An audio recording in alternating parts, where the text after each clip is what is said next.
Hello, good afternoon, everyone. Welcome to the General Library of the University of Coimbra. It is my pleasure to host this Gulbenkian lecture in Humanities by Professor Lautaro Lanzillotta. I was intrigued by the title because I read what my question was, what is an interdisciplinary approach to the apocalypse? So maybe that's not the point, but I'm very happy to have you here. And I want also to meet my colleagues, Professor Director for Culture, Science, and Communication, also my colleague Anu Slash, the Director of the Center for Classical and Humanity Studies, and my colleague Professor Frederico, the Dean of our School of Arts and Humanities, and of course our speakers. So thank you for being here.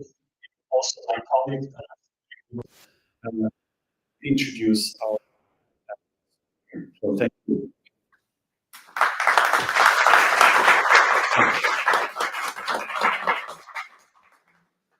Good afternoon, ladies and gentlemen, and welcome to the Gulbenkian lecture in the Humanities, which takes place here in the General Library of the University of Coimbra. I'm delighted to greet the Vice Rector of the University, Professor Delphine Leon, the Director of the University, Professor Stella, the Dean of the Faculty of Arts and Humanities, Professor Alan Figueiredo, and the coordinator of the Center of Classical and Humanistic Studies, Professor Carmen Soares. I would also like to thank many individuals who contributed to the organization of this event. And it is a great pleasure to thank the Gulbenkian Foundation in Lisbon for its support. And I would single out for their help and kindness Dr. Luís Plácido dos Santos and Dr. Maria Moraes of the Gulbenkian Foundation. Last but not least, it is an enormous pleasure to greet today's speaker.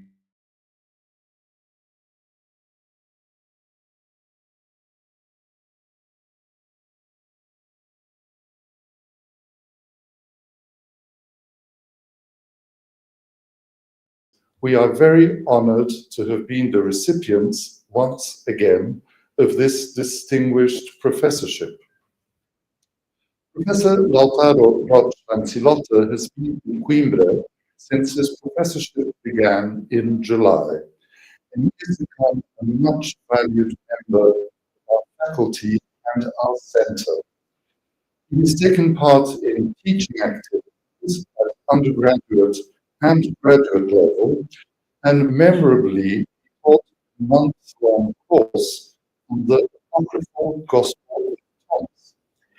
He also organized an international conference here in Coimbra on the topic of religious diversity in our globalized world, which allowed scholars and religious representatives to come together to discuss how best to promote dialogue and mutual understanding in a global environment which is ever more dominated by division, polarization, and so-called hate speech, not only online, but also, unfortunately, more generally.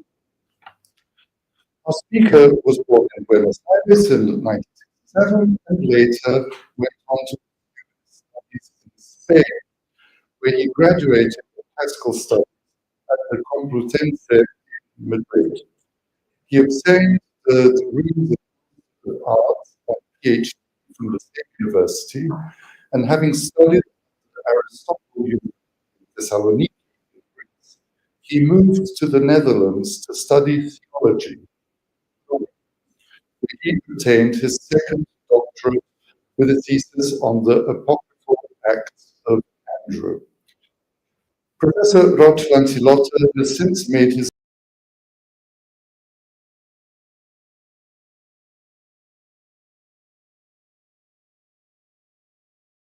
of New Testament and early Christianity at Groningen. He is an international specialist on the comparative study of the New Testament and its relation to apocryphal scripture. Other than his proficiency in Greek and Latin, he is also a specialist in the Coptic language. All this has enabled him to establish himself as one of the best scholars on the field of Christian library texts found at Hammadi in Egypt in 1945. Outside the field of theology and Christian studies, Lautaro is also a noted Plutarch scholar. For all these reasons, it's easy to see how well his professorship in Cuba fits in with the scholarly interests of our Center of Classical and Humanistic Studies, where both Plutarch and religious studies have received considerable attention. So we are keenly looking forward to our speaker's lecture on globalization, apocalypse, and current geopolitics. So without further ado, I ask you please to help me welcome Professor Lautaro Roig Lanzillotta.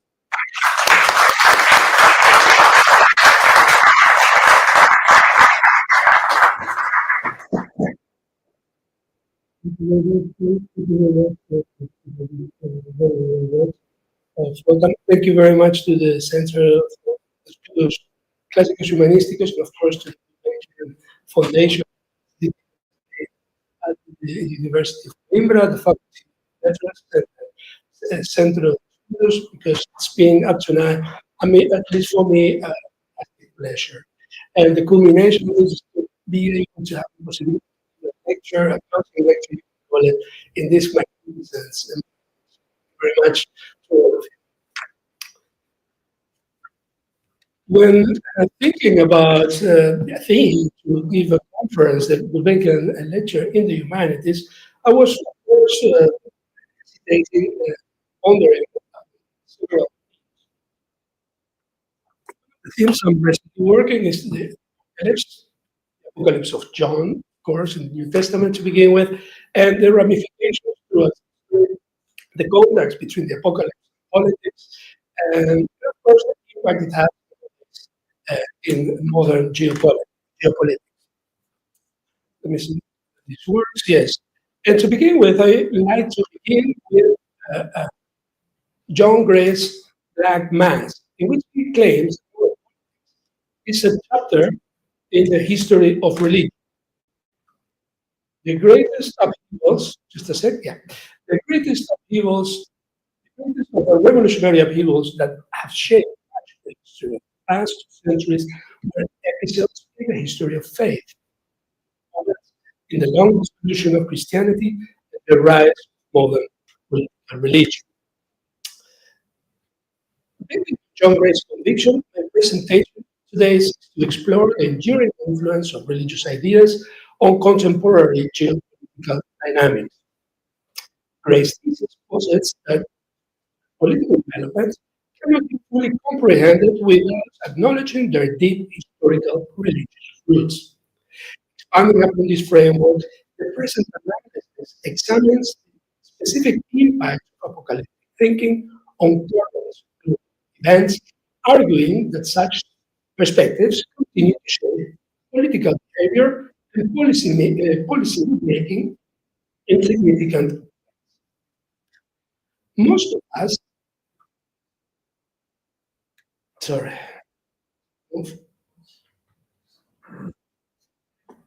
don't ask me why.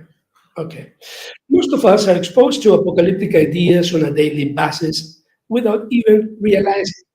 Narratives about the end of the world, doomsday scenarios resulting from climate disasters, human cataclysms interpreted as sign of the collapse of the present, and expressions of apocalyptic art. Not long ago, for example, the completion of a major cycle in the Maya calendar was interpreted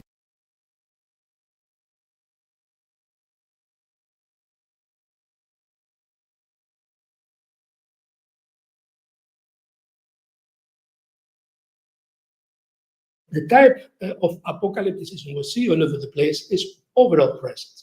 The type of apocalypticism I will present is less spectacular but far more influential, also known as millennial. Oh, here's the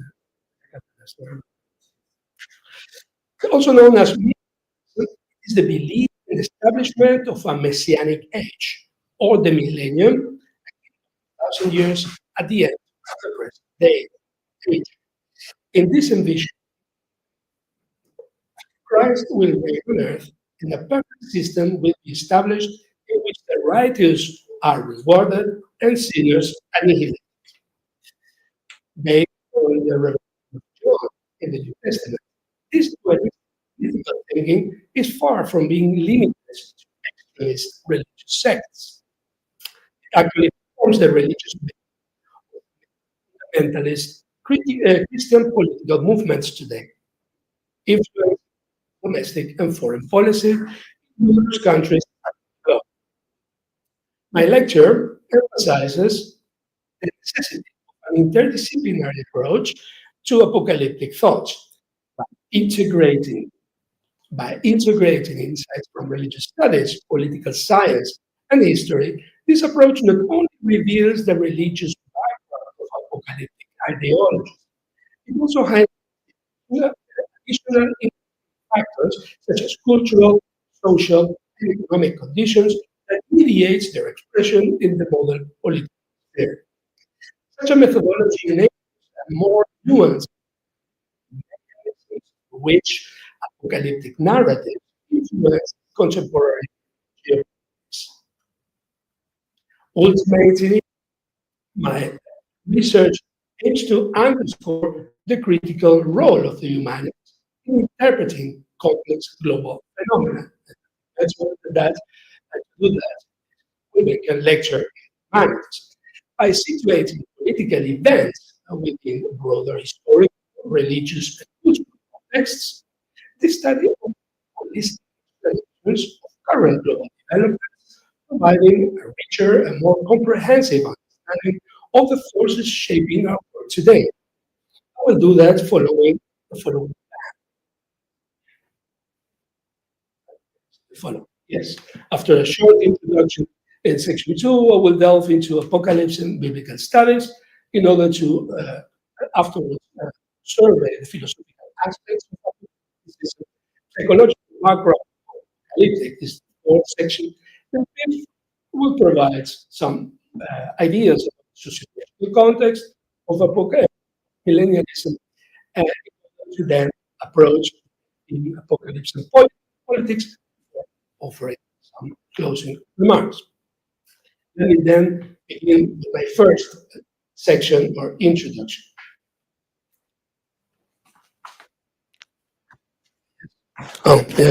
Sorry. Contrary to widespread opinion, millennialism is not triggered solely by religious fanaticism. While the idea that the end of the world is near and will be followed by Jesus' reign on earth is indeed a familiar Christian myth, religion is not the primary trigger. Other philosophical, psychological, social, and political aspects appear to be more decisive catalysts. Religion, it is true, often provides the context, a narrative framework for the invisible forces underlying extremism, hatred, violence, and death. The link between millennialism and religious fanaticism is strong, that the two are usually perceived as causally related. Yet, as Emil Durkheim observed more than a century ago, two phenomena that appear causally linked may often be, in fact, effects of another, less visible cause. Today, I would like to emphasize the need for an interdisciplinary approach to apocalypticism, especially given the importance it has gained in current geopolitics. Globalization has also impacted apocalypticism, and as themes that once had only local or regional significance have now reached the international stage, influencing various conflicts. In addition to numerous new tensions, the aftermath of the 9/11 brought a readjustment of interpersonal relations, leading to social change across many parts of the globe. I hardly need to mention the rapid spread of evangelicalism in the United States and Latin America, with significant political implications for both domestic and foreign policy. Most importantly, this trend has also led to the proliferation of numerous, often simplistic approaches to fundamentalism and the apocalyptic views it supports. In this context, I believe that interdisciplinarity is essential for navigating the complex issues surrounding millennialism without falling into simplistic analysis. I hope you can read it in the back, but probably not, right? Sorry about that. In the multidisciplinary study of apocalypticism, the perspective offered by biblical studies is, of course, crucial. And this is not because it might provide definitive interpretative tools to decode the apocalyptic mind, but rather because it allows us to understand the basic narrative that ancient biblical texts actually convey and its numerous ramifications. Such knowledge enables us to critically examine how the texts were produced, used, and combined to create or recreate meaning. Analyzing the contexts in which these texts were fashioned, how they were transmitted, and how and when they were applied over time can clarify numerous issues and help us manage both their uses and potential misuse. However, before delving into the philological analysis, it is of course essential to um, to address the philosophical dimensions of this worldview, including its views on history and time, the anthropological conception it implies, the role of the individual and religious communities within it, and of course the notions of justice, punishment, and reward, which are central to apocalyptic thought. In recent decades, significant advances have been made in the psychological understanding of apocalyptic thinking. Building on this progress, scholars look now beyond Max Weber's deprivation theory as the primary framework for understanding apocalypse. The appeal of the apocalyptic narrative extends beyond merely alleviating socioeconomic distress. Thanks to the work of Norman Cohn and others, we now understand that apocalyptic thinking is not confined to those in need. Alongside factors like insecurity and humiliation, recent scholarship also identifies trauma, violence, and deep-seated animosity as triggers for apocalyptic. If we shift our focus from the individual to the community, it becomes clear that a sociological perspective must be fully integrated into the analysis. This approach allows us to see the social environment not just as a backdrop in which apocalypticism manifests itself, but as an underlying cause for the emergence of millennialism. The social environment is more than just a stage for the apocalyptic narrative. Let me see. Yeah. For the apocalyptic narrative, it actively contributes to its rise and evolution. However, it is within the political sphere that apocalyptic thinking finds its fullest expression. Both domestic and foreign policies worldwide have been and continue to be heavily influenced by mythological concepts surrounding the expected end of the world.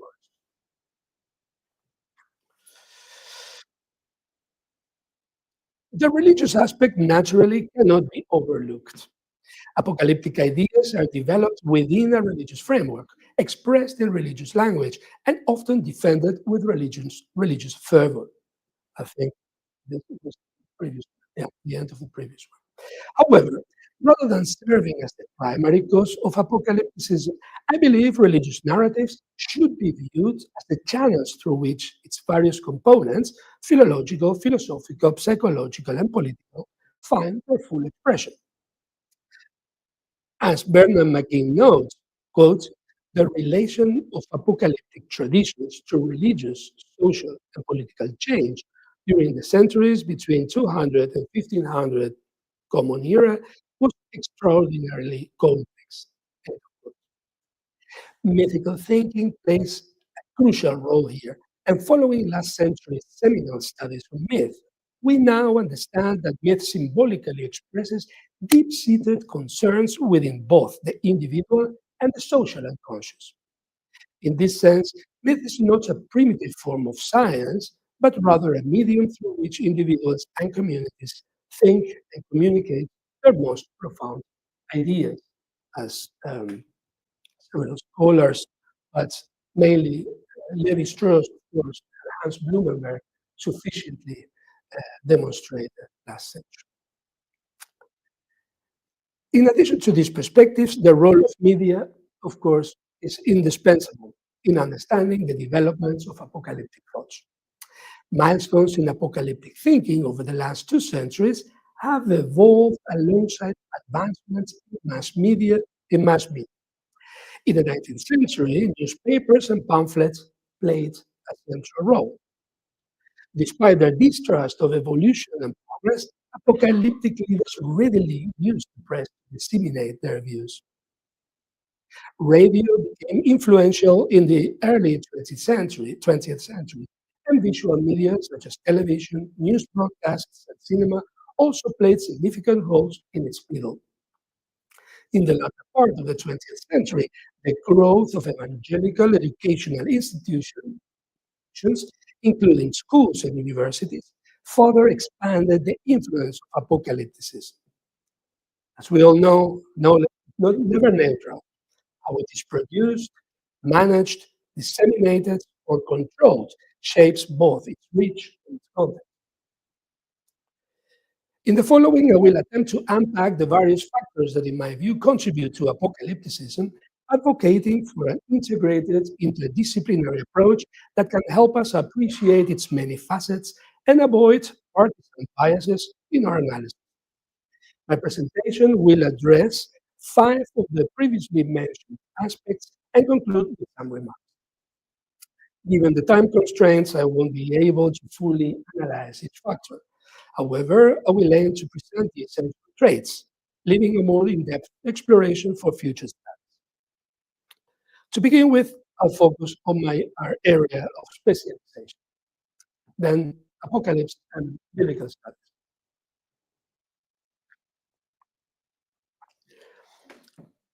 At the outset of my brief analysis, we need some terminological clarification.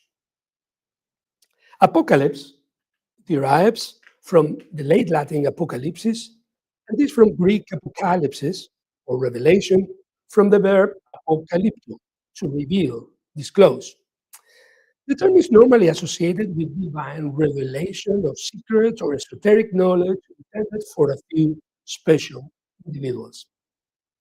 Originally describing a Judeo-Christian literary genre, the term apocalyptic, from the German apokalyptik, was first used by Frederico in his introduction to the Revelation of John from 1832. From there, apocalyptic was extended first to include the theology behind this book, and later to refer to texts with similar formal characteristics or comparable content. As a result, you can imagine there reigns some terminological confusion that Paul Hans attempted to clarify by distinguishing 3 different uses. While apocalypse should be used in the literary genre, apocalypticism is applied to historical and sociological perspectives.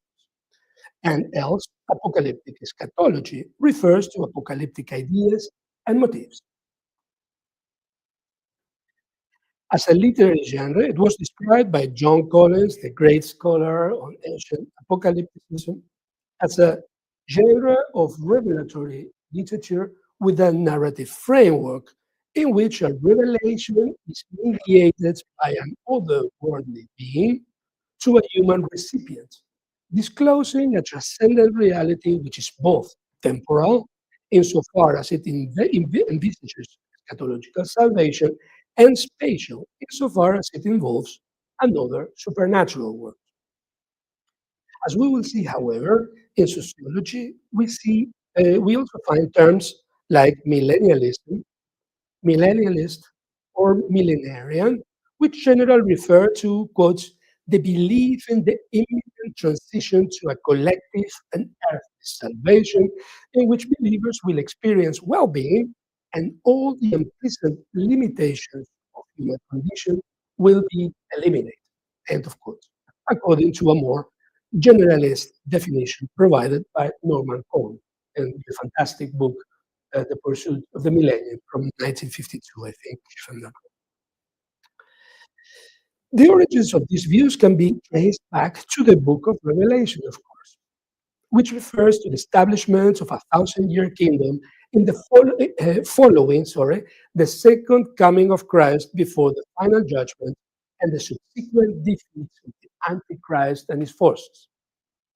Over time, this concept evolved to be understood also as Christ's second coming, occurring 1,000 years after his resurrection. And around the year 1000, we saw also a lot of millenarian movement develop. By extension, it encompasses any belief in collective salvation. Now, some philosophical notes, some philosophical aspects of apocalypticism. Among the philosophical aspects of apocalypticism that I mentioned before, I would like to highlight several key elements. The apocalyptic view of history, the implicit notion of time within apocalyptic thoughts, the anthropological conceptions behind it, the roles played by both individuals and communities, and last but not least, the concept of justice, the punishment and reward that is central to apocalypse. God's theodicy. Yeah. Why the righteous suffer while the sinners experience success in this life. Bernard McKean has devoted considerable attention to the notion of history in apocalyptic thinking. He emphasizes that apocalypticism serves as a framework for explaining both individual and communal history. Faced with the uncertainties of life and the ups and downs of existence, apocalypticism appears to offer a stable structure. With a defined beginning and end to human history, individuals feel they have control over their life, along with a blueprint that provides certainty regarding the signs of the times and the approach of the end. The appeal of apocalyptic thought, then, lies or seems to lie in its promise of unity, structure, and a hopeful future. The notion of history is, of course, closely related to that of time, which is quite specific in apocalyptic thoughts. Due to the continuous expectation of the end and consequently the completion of time, Richard Landes argues that apocalyptic individuals are, quote, driven by a sense of imminence, end of a quote, which detaches them from the experience of normal time. In line with Jean Baudrillard, he claims that this tension can make believers disruptive, even leading them to engage in revolutionary efforts to overthrow the socio-political order in an attempt to usher in the kingdom of heaven.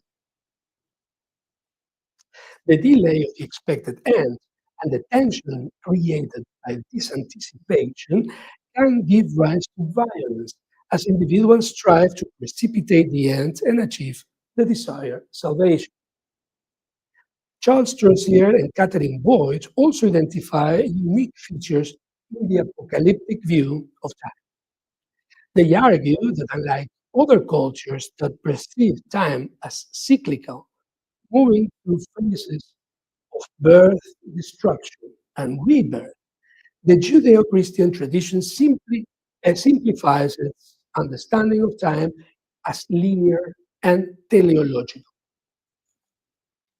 Fundamentalist Christians believe in a single creation that will be followed by the end of the world, culminating in the rebirth of the righteous few. The only significant future event is this transformative end of the world, accompanied by salvation. In this context, they resonate with Stephen O'Leary's concept of kairotic time. Apocalyptic thought locates the problem of evil within time and anticipates its immediate uh, imminent resolution. Thus, such time is not linear or homogeneous, but is weighted by value and experience in an uneven, discordant fashion.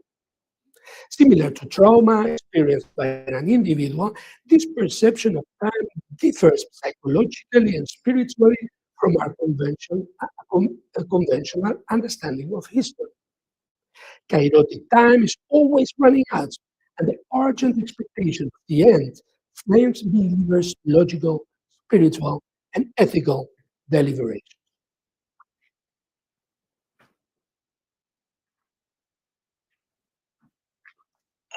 In terms of the anthropological concepts underlying apocalyptic thoughts, dualism stands out as its most prominent feature. The world is split into two opposing camps, the righteous and the wicked, engaged in an ongoing warfare. The righteous belong to God's people, yet this is not reflected in their worldly status. As victims of injustice, they lead lives marked by suffering and tribulation. The wicked, by contrast, are often the prosperous ones who, despite their godless behavior, appear to escape punishment. The old theme of the theodicy, right? As victims of injustice, they lead lives marked by uh, punishment. They occupy the wicked, the opposite camp, and personify evil by dehumanizing their opponents, labeling them as sinners, as wicked and subhuman. The righteous justify their use of violence with the ultimate goal of utterly annihilating their adversaries. I can only briefly touch on other aspects mentioned above. The relationship between the individual and society plays a pivotal role, as the development of individual and communal identities generates tensions within society that can lead to social conflict. These conflicts, in turn, reinforce dualistic anthropological views, which are often expressed through texts found within a society's cultural repository. The concept of theodicy, or divine justice, is closely tied to these dynamics, as notions of punishment and rewards are viewed as expressions of God's sanction on human actions in the public arena, reinforcing the division between the camps of the righteous and the sinners.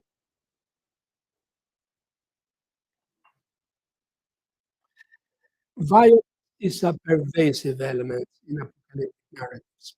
Some of the best known texts, like the book of Revelation, focus on the present world, depicting the ultimate annihilation of the wicked and the salvation of the righteous. Scholars have interpreted this portrayal of violence in various ways, often linking it to the intense sense of imminence that characterizes apocalyptic time. As previously mentioned, Jean Baudrillard also proposed a connection between time and violence, suggesting urgency of anticipated endings can drive individuals to act, sometimes resulting in violent acts or even mass suicides. Sorry about that.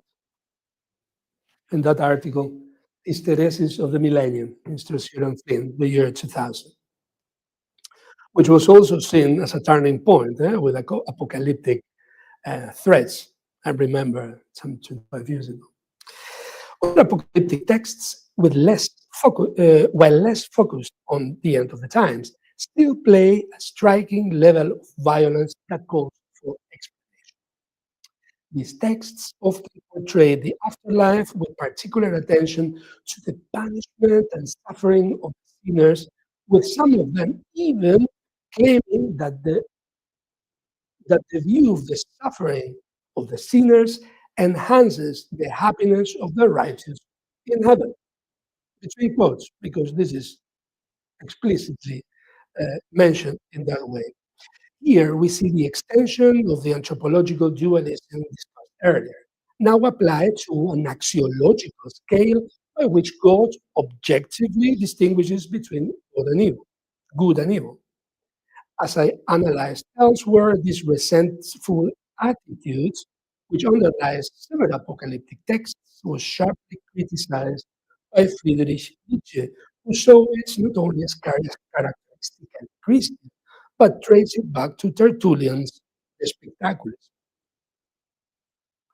According to some scholars, the resentment beside this attitude could perhaps be related to the behavior described by Max Weber's well-known relative deprivation theory in his explanation of millennial expectations.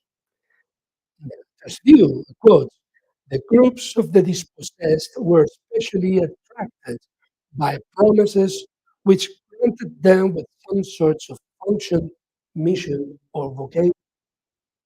What they could not become, they replaced with the value of what they would one day become. Thus, for example, Straussier and Boyd, in the light of Weber, yes, affirm that anxiety, insecurity, and uneasiness are common sentiments among the dispossessed. It follows that the apocalyptic narrative is often associated with poor, oppressed, and disenfranchised populations that are in need of hope for salvation.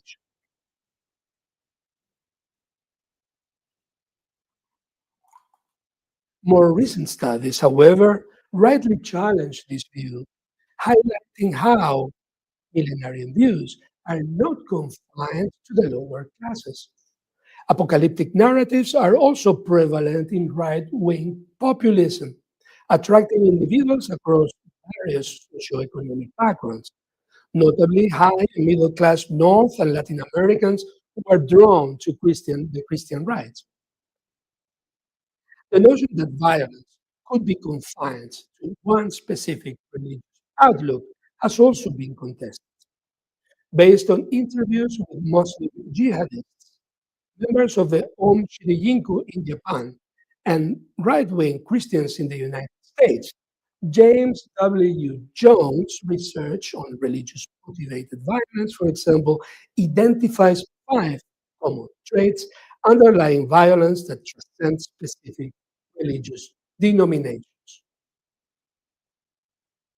These are, first, the sense of shame, shame and humiliation at being left behind. Two, the dichotomizing of the words. I mean, the totally pure against the totally demonic. Three, a wrathful, punitive God. Four, a connection between purification and bloodshed. And five, a fascination with and sanctification of violence. It seems that violence is ubiquitous and is not related to a specific religious group, perhaps not even necessarily to religion as such. Besides neurobiological factors such as weaknesses in the frontal lobe functioning, dysfunctions in serotonin metabolism, poor impulse control, and also exposure to violence during childhood seems to be determining in violent behavior. And this seems to provide an interesting perspective on the individuals especially prone to use violence, who might succeed in transmitting their apocalyptic inclinations to larger groups. Social individuals do so by resorting again to violent texts, cultural artifacts belonging to the group as a whole, which include violent patterns of behavior that can be recruited for social action. Mortimer Stowe therefore affirms that apocalyptic is the projection of individual mood onto society.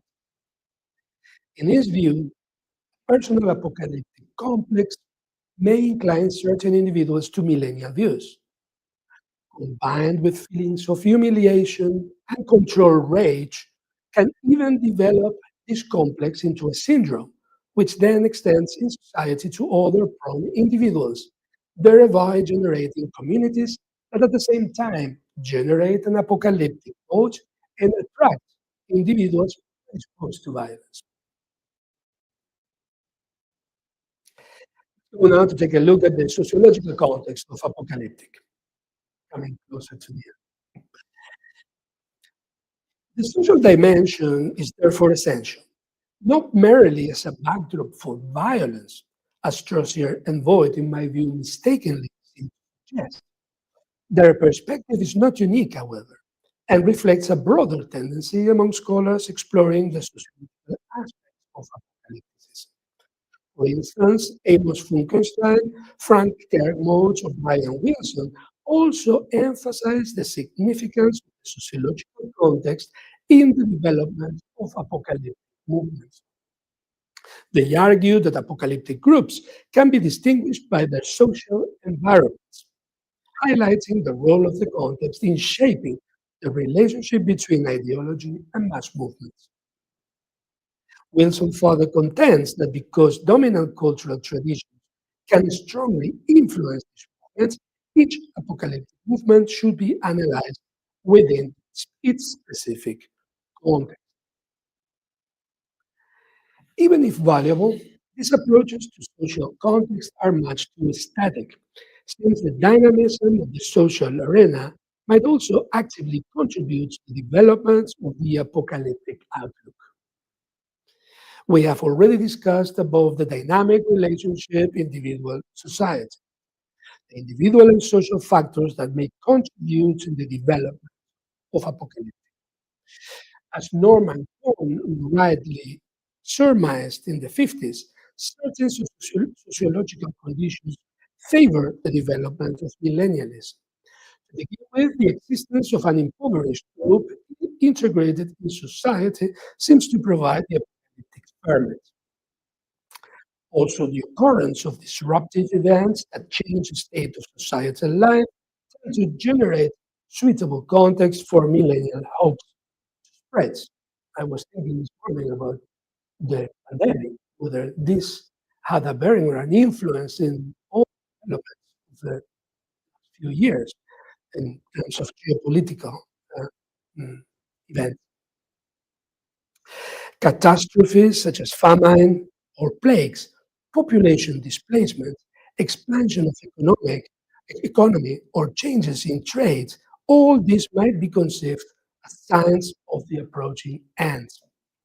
In this sense, Stroessier and Voigt might be right in affirming that hope is a universal human yearning and that one finds apocalyptic ideology in times of crisis as well as prosperity.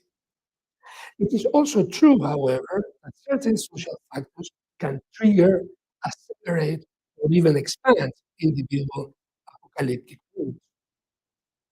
O'Leary states, I quote, "The story of the apocalyptic tradition is one of community building, in which human individuals and collectivities constitute their identities through shared mythic narratives that confront the problem of evil in time and history." This is my very last point before the conclusions. I think I'm good on time, right? Thank you. In this regard, it seems that it is no exaggeration to agree with John Gray's assertion in the beginning that politics is a chapter in the history of religion. I believe that the role played by revelation in political history strongly supports this statement. This is certainly not the place to provide an overview of the historical intersections between apocalyptic thoughts and politics, which incidentally I covered in a seminar last year in Universidad Autónoma de México. However, it's sufficient to say that from antiquity through the Middle Ages and Renaissance, and continuing into the present, the connections between apocalyptic thoughts and politics have been remarkably close. Apocalypticism is an inherently political movement, and its three constituent elements, revelation, prophet, and prophecy, underscore this orientation. Rooted in the idea of divine revelation, directly transmitted to the prophets, apocalyptic thought conceived this disclosure of divine truth, personal and individual. The authority conferred by this revelation upon its recipient is evident in several passages of the New Testament, and particularly in the book of Revelation. The term prophet means interpreter, diviner, and is derived from the Greek prophetes, literally someone who speaks for God and interprets his will. In this sense, the prophet interprets divine will, which the divinity communicates directly to him as the chosen one. Thus, the prophet stands as the exclusive representative of the divine on earth, becoming implicitly a leader privileged by God. Lastly, there is, of course, prophecy, the product of the prophet's activity, which not only interprets but also predicts God's will. In a Judeo Christian and maybe also Greek context, I'm thinking of Oedipus Rex, for example, when Oedipus receives news of the oracle by Tiresias. This stance is a fundamentally political, as it implies a rejection of the status quo, of the values held by the majority or endorsed by the legitimate government. By proposing an alternative reality that seeks to subvert established order, prophecy is endowed with a distinctly political character. Revolutionary nature of this perspective is evident. The book of Revelation rejects the physical and social worlds of the Greco-Roman culture and advocates for the restoration of an utopian and just order on earth. In doing so, it implicitly calls for the subversion and destruction of the prevailing political order, condemning it as corrupt, wicked, and evil. Gershom Scholem, however, the very famous scholar in Jewish studies, uh, identifies two opposing tendencies within the messianic apocalypticism of ancient Judaism. On the one hand, there is the tendency that foresees the historical realization of the kingdom on earth, which carries clear political implications, as this utopian kingdom seeks to replace the current corrupt order. On the other hand, there is the belief in an ideal utopian kingdom to be realized solely in the kingdom of heaven. This belief naturally softens the political implications.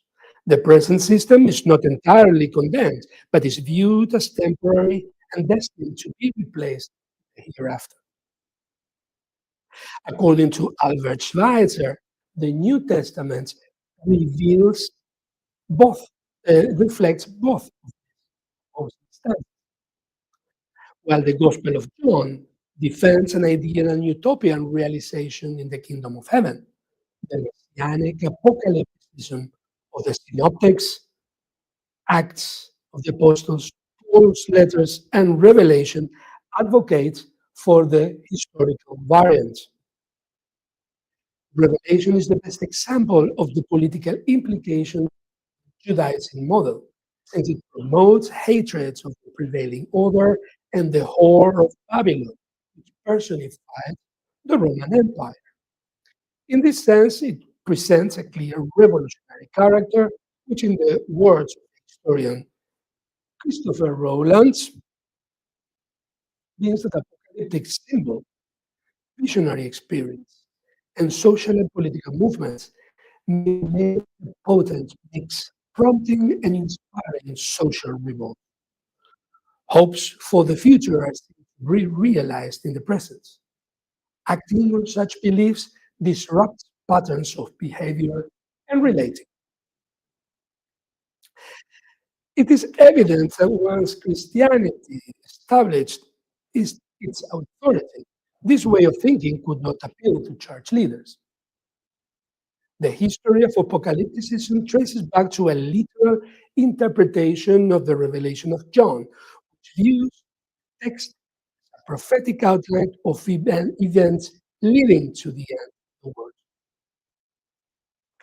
Church fathers from Justin Martyr in the 2nd century to Origen in the 3rd, including Irenaeus of Lyon and Tertullian, firmly believed in the prophecies contained in Revelation. Given the inherently political nature of this prophetic interpretation and the revolutionary ideas it seemed to inspire, the Church sought early on to regulate such literal interpretations. The Church began, from the 5th century onwards, the Church began distancing itself from a literal interpretation of Revelation, favoring an allegorical one instead. Augustine, for example, initially a millenarian himself, St. Augustine, later adopted an allegorical interpretation that situated the fulfillment of Revelation's prophecies in the divine realm of heaven. This effort to control the interpretation of Revelation intended to limit the revolutionary ideas it could inspire, and were ultimately unable to eradicate the literal approach, which persisted, in the words of Norman Cohn, in the obscure underworld of popular religion, until it was revived by Joachim de Fiore in the 12th century. Joachim's tripartite view of history became a foundational influence in later thoughts and shaped subsequent philosophies of history.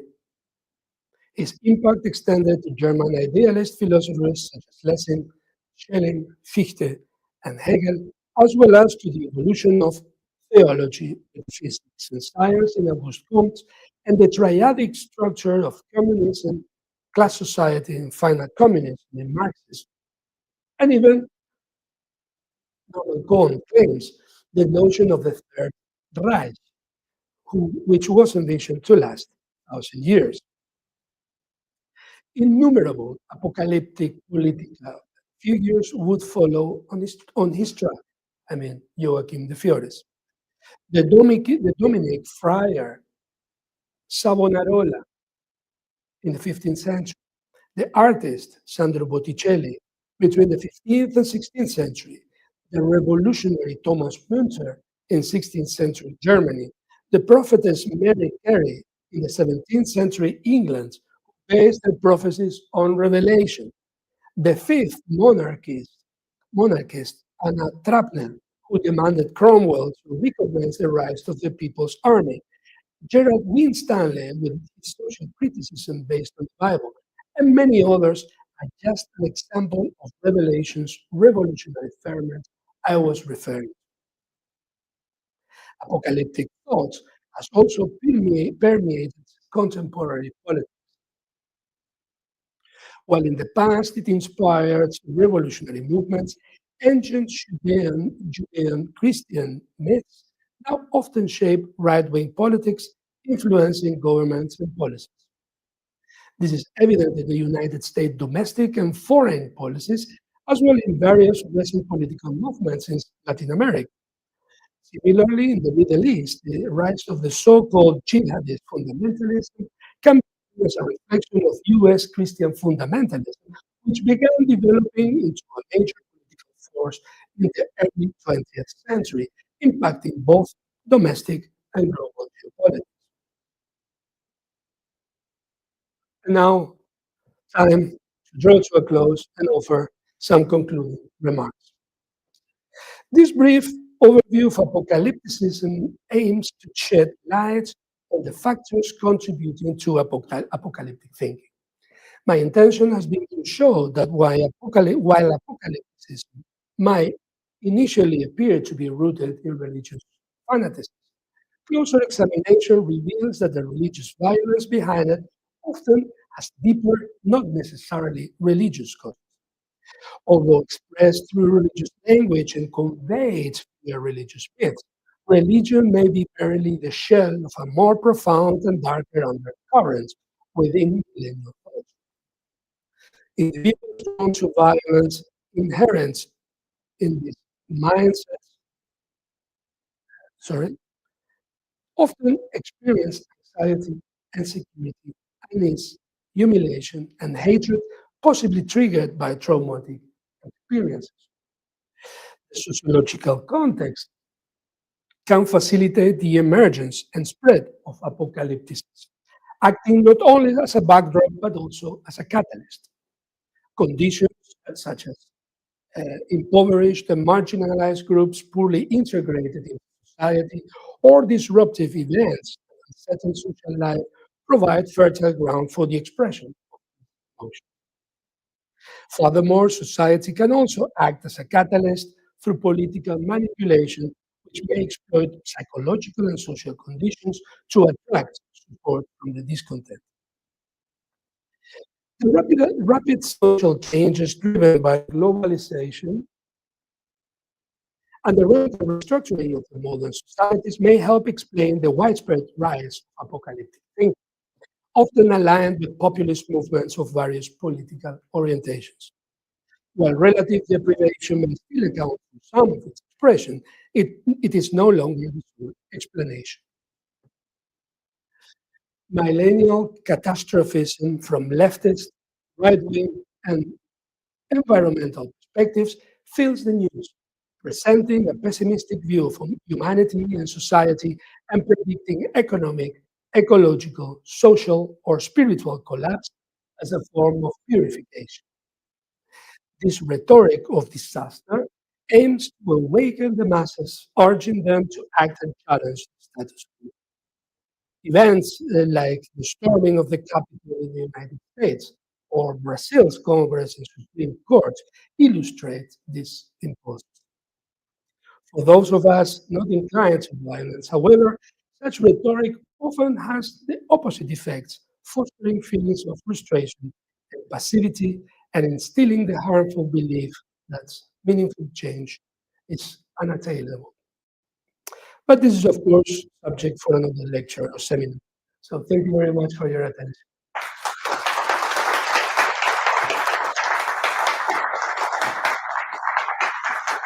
Thank you. Thank you very much.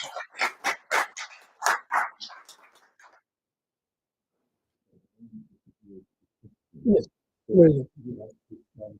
Okay. Okay.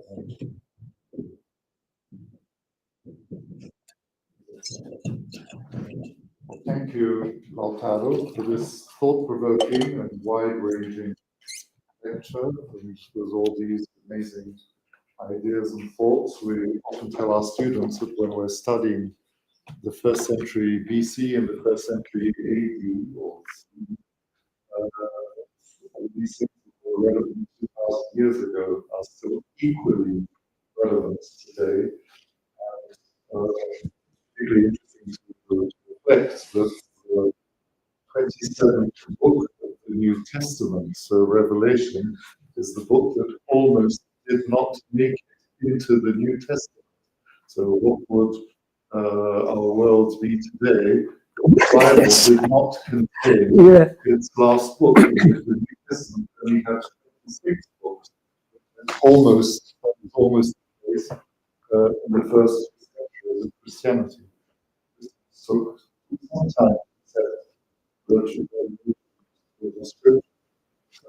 Let's open up for questions, and so please to ask Lautaro this microphone that Lali has, and that she will reach you.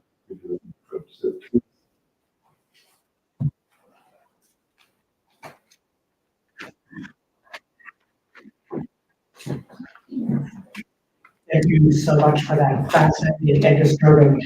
It's going to be hard to feel optimistic. I have a question as a philosopher. So there are various modes of thought that immunize themselves against rational. this example, or conspiracy theories have built any attempt to say, but hold on, here's the fact, or here's some reasoning that suggests that maybe you should consider your views. And so I'm wondering whether, say, thinking has any distinctive tools, especially because it's tied to it has any distinctive tools of its own to immunize itself against corruption.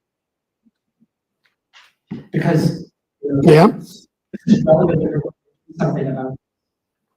Yeah, yeah. Well, look, during these last 2 years, I was working with many different angles of apocalyptic thinking, because what I offer today is a kind of meta-analysis of apocalyptic thought. But before doing that, I was doing first, of course, theological and historical analysis of the text environment, and of course also the diachronic developments of apocalyptic thoughts. Paying attention to what Professor Lourenço was saying about, the complicated status of Revelation in the New Testament, because it was for very long contested. I mentioned it in passing, people trying to manipulate the way it could be interpreted allegorically, while the whole of the rest of the New Testament should be interpreted literally. So this is the very interesting thing. And then also the historical context between this book, this contested book, and different political or revolutionary movements throughout history. And I was wondering why all the time the myth, the Christian myth of apocalypse comes back, because there are many myths that might have worked, in order to understand, explain, or predict possible solutions, or the preference of certain scenarios. And the one idea that kept going back to my mind was exactly, this kind of hermetic structure of apocalyptic thoughts.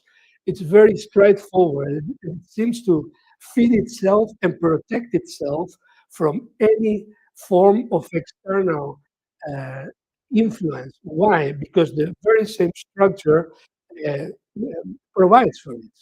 It is impossible to get in, because it is the prediction of what is going to come, and ex eventu prediction, of course, of those who.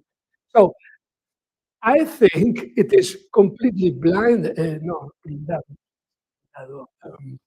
hermetically protected, all around, in order to reject any possible interference in this very simple structure, thus allowing its application to very different contexts, as we see, for example, also in Japan, for example.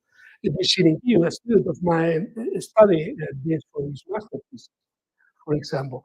So it thinks that it is the simplicity and the hermetic nature of this powerful and simple myth that allows for its perpetuation, and at the same time provides a natural defense against all possible. I don't know if I understand. I think I understood correctly your question, right? Whether you can. So then, unless the only response to this as a danger, it is not rational critique. It's taking the wind out of the sails by saying the underlying anxiety, enfranchisement, and so on. You would think. You can't argue people out of it. You would think, exactly, because, beside the contact I was trying to emphasize between apocalypticism and media, it's very, very interesting. From the middle of the 19th century, you see all the most important. I studied, especially in North America, because you have so many different currents, so many representatives, that it's fascinating to study its development. But in the United States, you can really follow the developments and the major highlights in the history of apocalyptic thinking, closely related to media, for example. This is one of the things. On the other hand, I was also thinking, in terms of why myth? And why this myth? Why this recurring? And exactly every moment that you see all these factors showing up and coming to the fore, we see immediately individuals, resorting to this myth and combining it with other myths. They provide some complementary ideas, like for example the Book of Ezekiel or Daniel, especially in the English Civil War, in such a way that they find their own narrative applied to the historical conditions that are taking place. And the triggers or the catalysts are always the same. Moments of crisis of every sort, moments of changes, as Norman Paul is saying, I think, in certain economic structures. This is the case with Thomas Müntzer and Luther, for example, in the 16th century. I name both because the apocalyptic revolutionary figure, Thomas Müntzer, applied a literal historical interpretation, while Luther, who was, friend with all the princes of the time and represented, in a way, the establishment, advocated for an allegorical interpretation. So they both were apocalyptic. But while Müntzer tried to reach the completion in history, and Luther said that there was now in the kingdom of heaven. So for Luther, of course, all the catalysts didn't play a role, but for Müntzer and his following did. So you see it coming back, and maybe, I don't know, I still have to work this out, but I try to interpret it via, the approach to myth by Claude Lévi-Strauss or Hans Blumenberg, who both of them think that myth is a way to breach, an ideal view of society and reality. So very clearly in structural anthropology, Lévi-Strauss, for example, said that, in order to navigate the world, we need, because we talk, and because we talk, we think, we organize the world according to our mental picture. And in order to navigate reality, then we need to impose our myths on reality.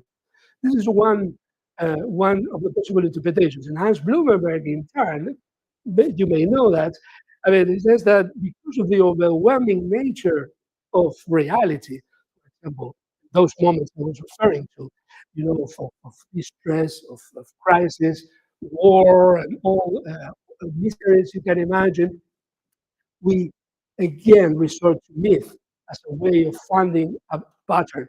And if in misery and disgrace you can apply, a nice, closed narrative framework, well, you know that this is only the beginning of the marvelous end that's going to take place when finally Christ comes with all these hordes to, restore peace on earth. But again, I think you are right. It is precisely those catalysts that, continuously bring it back up to the 21st century. Thank you. Thank you very much for your thoughts. Thank you very much. I also have a question. You just mentioned the English Civil Wars, and in your slides you had a reference to American Stanley. And I was wondering if this apocalypticism could not also be a kind of a rational factor towards social change, because in many historical circumstances, you see millennialism can be mobilized to organize political and social change, and you see that during the civil wars with the diggers and the lepers, all of these movements, they had a strong politic component, but also they were committed to challenging the social structure and even constitutional change. And so, how do you see the relation between the positive social elements in these movements and the more positive outcome? And let's say escapist. Yeah, thank you very much. This is a fantastic, fascinating question, Because in a way you see both sides always present, right? You see the very negative context, the very negative myth, but all of them looking towards an opening, right? So in a way or in another, I think it does function at the end, or can function positively, I would say. I don't know. I made a reference, to the possible influences of Joachim with his tripartite view history and its influence on German idealism, for example, on Marxism, according to some scholars. I let my students read a great article on, for example, the appropriation by Engels and Marx of Thomas Münzer in the 16th century, calling them Marxist letter, and saying that the religious aspect was simply a way, of convincing people that it was really socially motivated and not religious. Well, the article really shows that this is not the case. But it is very interesting because, I mean, for Marx, Münzer, was one of his favorite readings, the text of this guy in the 16th century.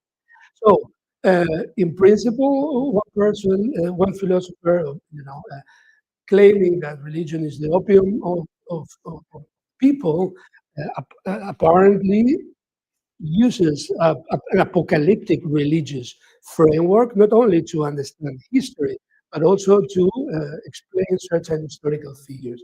And I think this is precisely because of that, because they always look to, of course, the completion of the time, such as Marxism, for example, or such as in Thomas Münzer. I mean, they are all involved in this horrible situation, but the mythical narratives they are proposing give an opening, give a fantastic possibility of change. After all, it's a change that is taking place in history in a way solving the eternal theodicy problem that dominates the whole history of Western thoughts, or all theistic explanations of reality, right? If we live in the best possible world, created by the best possible God, how is it possible that we live in misery and some people only in misery? So I think this tension, between misery and the possibility of change towards something good is the core of this apocalyptic idea that makes it so attractive. Besides, of course, the ideas of history, manageable history, the time notion, the anthropological dualism, that are all fantastic narratives for individuals and societies. Thank you.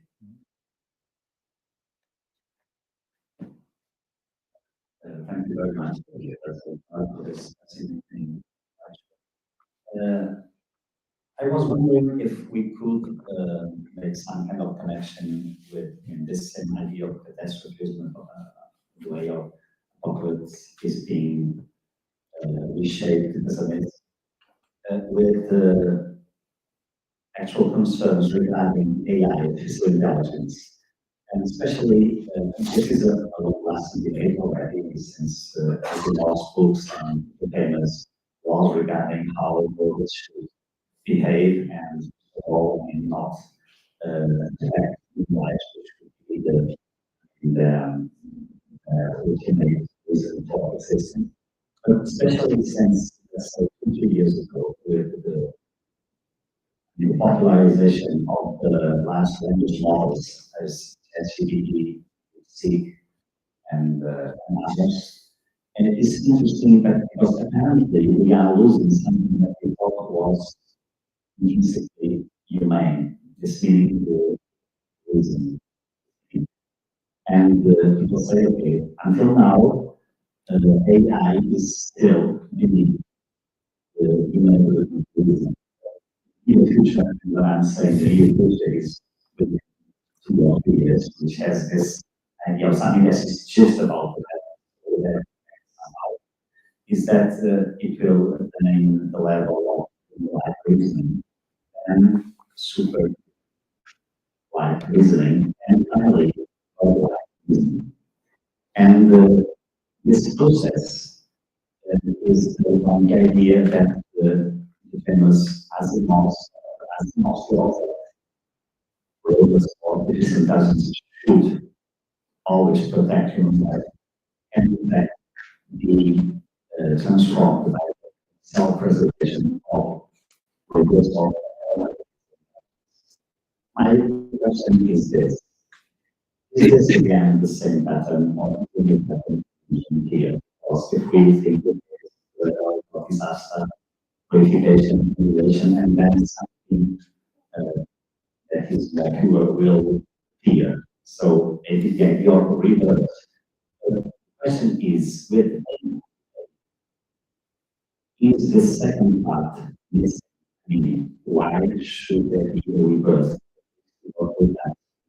Because the risk is that the creator in fact is destroyed by the creature who no longer thinks that they did not need it. In fact, it's a problem, so we could get rid of it. So, and this is openly said. So is this the pattern where the process of political process not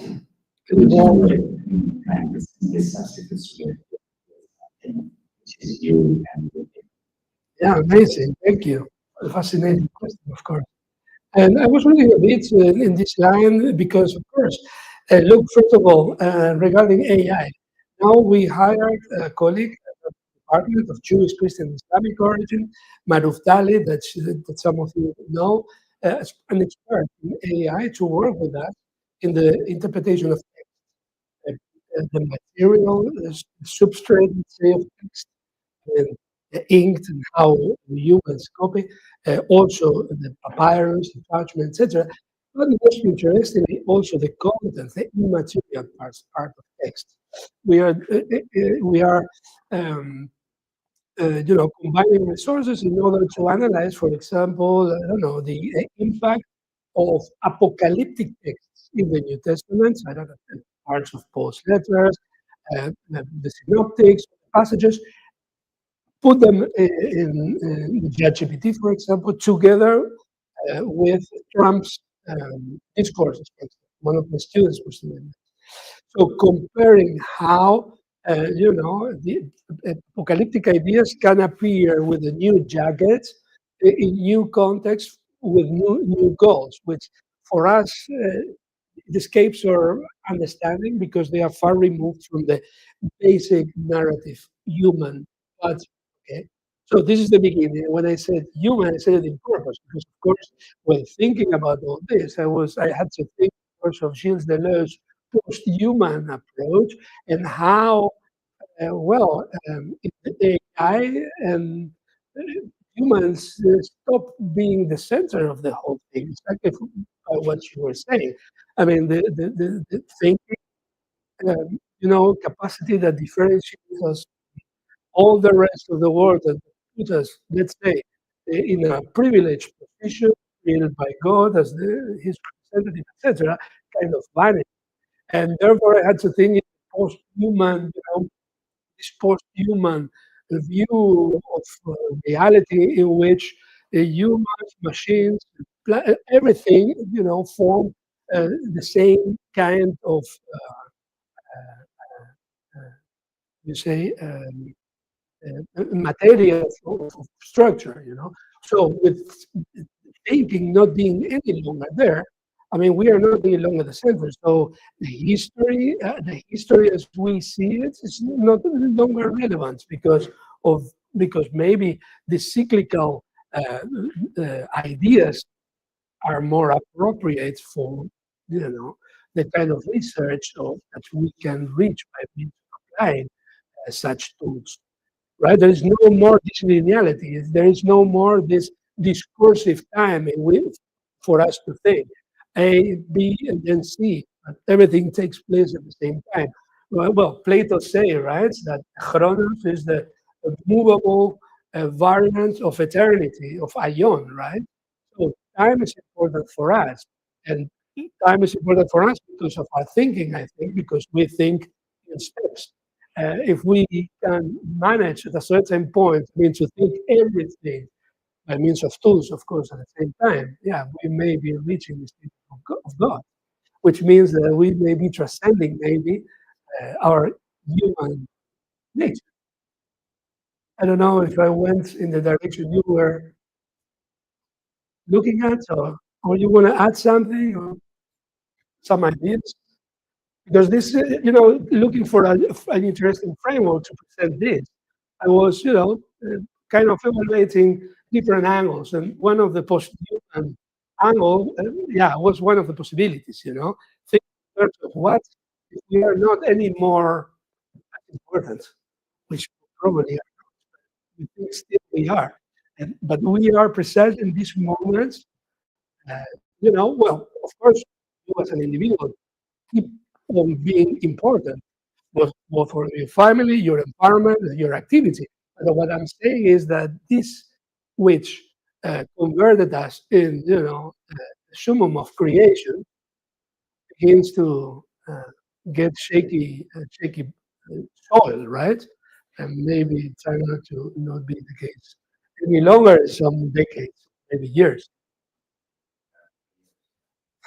And what are we going to do then? Well, we will see then. Another question. Thank you a lot for your lecture. That really impressed me because it touches a really very important point in contemporary times. Well, 3 points I would like to hear what you think about that. The first is perhaps if it's possible to make some difference between the genderism that is made by men, by human beings, like revolutionary social projects. That was a kind of millennialism, but that was made by men. Men thought that they could do that. And now in contemporary times, we go back perhaps to this idea that this catastrophe, this apocalyptic, must be made by some powerful than us. And then, well, we go from catastrophe to catastrophe. Was first global cooling, then the population bomb, pandemic. I think, however, the most important population nowadays and very, very actual is in ecological thinking. That's really which we hear every day and read in the papers that apocalypse is coming. That was the second point that how do you see that question of ecological, because it really seems that all the ingredients, all the features they are totally present in that idea of ecological crisis. Well, another point is that typical or only happens in Western ways of thought, Western and comprehension of the world, or in what extent can we find that also in other cultural frameworks? Thank you very much. Yeah, super interesting. Well, maybe to begin with the last question. I don't know. This is the first, bold answer. I don't know exactly because I was so busy with all. It's so huge the amount of material of Western, not only in biblical studies, but etc. That I didn't find yet the time to do that. But what I have seen in some the few cases that I did study from afar again, such as the Shirinkigyo I was mentioning before in Japan, it's always imports, imports of apocalyptic ideas from origin at the end. Then looking at the Maya calendar back then, I mean, it's also, a Christian reading and sensationalistic interpretation.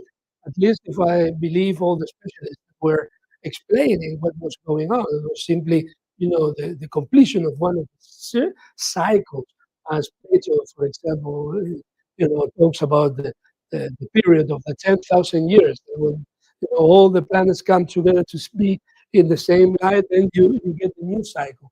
Or what you have also in Stoic thinking with the Pyrrhuses, the conflagration and the rebirth.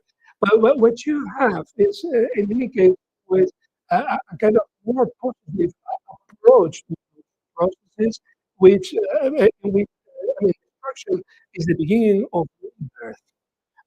Right? And this is what we do not see in this narrative, in this apocalyptic narrative pattern, because there is a linear thing, and I mentioned that following one of the scholars, I think the only important moment in history is this transformative moment that is going to take place once the millennium is completed and finally the values find their place. Once again, invoking, the external observer that finally comes to, how do you say, confirm or provide support to your own values. It was also, we were talking about in the conference, Professor Frederico was talking about before, we just organized here in Coimbra, about John Locke's letter on tolerance, for example, but for the first time made a difference between our values and God's values. Before that, everyone was born alive because people thought that God thought as they thought. So this is the first moment in which you separate it. But up to then, we keep on using God as the objective observer, or that provides a solid basis to our beliefs, right?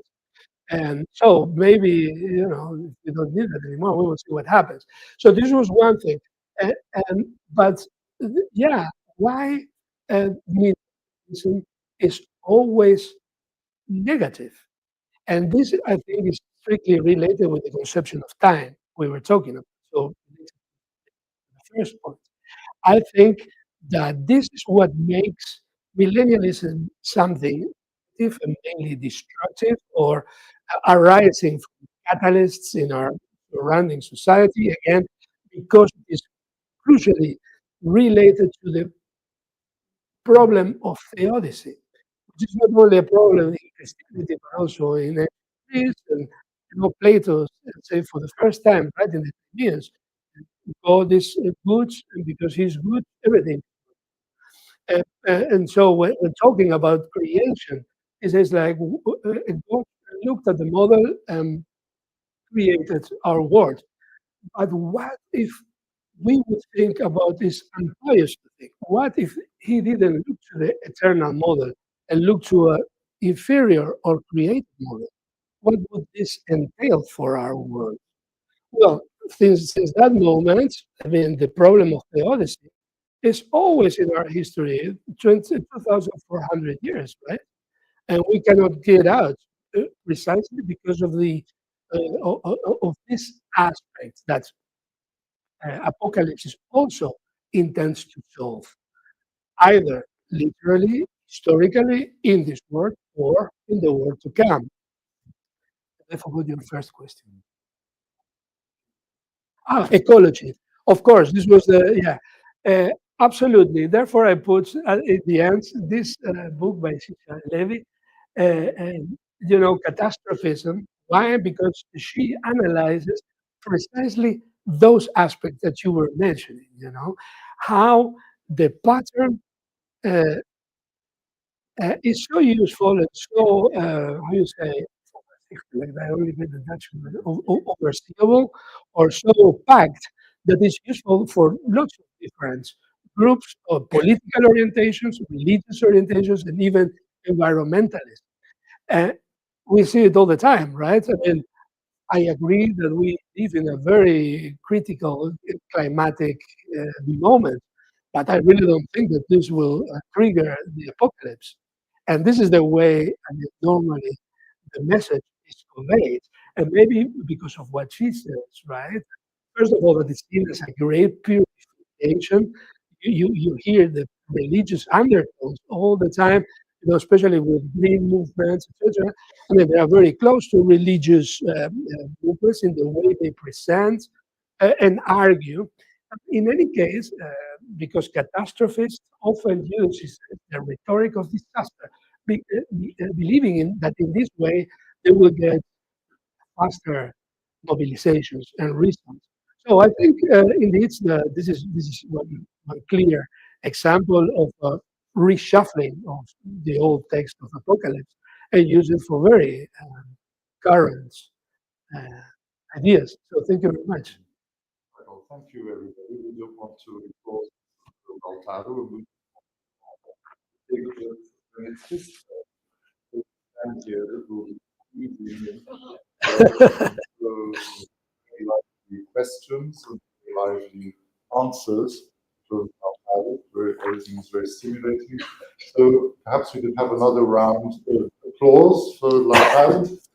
Thank you very much. Thank you. Thank you.